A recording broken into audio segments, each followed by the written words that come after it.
এক গ্রামে দুই ভাই থাকত। বড় ভাইয়ের নাম ছিল কালাম আর ছোট ভাইয়ের নাম ছিল রহিম। কালাম ছিল গ্রামের সবার ভয়ের কারণ। সে মানুষের সঙ্গে খারাপ ব্যবহার করত, তাদের ফসলের ক্ষতি করত, আর সুযোগ পেলেই টাকা পয়সা ছিনিয়ে নিত।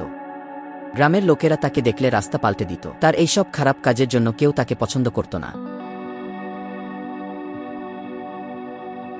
অন্যদিকে ছোট ভাই রহিম ছিল একেবারে তার উল্টো। রহিম ছিল খুব শান্ত ও দয়ালু। সে সব সময় মানুষের বিপদে পাশে দাঁড়াত। গ্রামের সবাই তাকে ভালোবাসত ও সম্মান করত। সে নিয়মিত ৫ ওয়াক্ত নামাজ পড়ত। নামাজের সময় হলে সব কাজ ছেড়ে সে মসজিদে চলে যেত।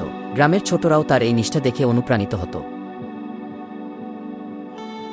একদিন গ্রামের এক গরিব কৃষক তার অসুস্থ বাবার চিকিৎসার জন্য খুব চিন্তিত হয়ে পড়ল। সে কালামের কাছে সাহায্য চাইতে গেল, কিন্তু কালাম তাকে তাড়িয়ে দিল আর উপহাস করল। হতাশ হয়ে কৃষক যখন বাড়ি ফিরছিল, তখন রহিম তাকে দেখতে পেল।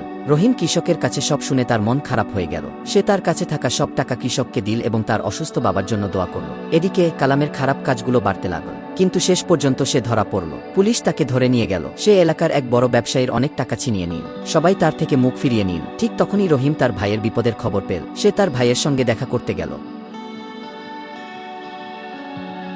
যখন কালাম জেলে, তখন তার কোনো বন্ধু বা শুভাকাঙ্ক্ষী ছিল না যে তাকে সাহায্য করতে পারে।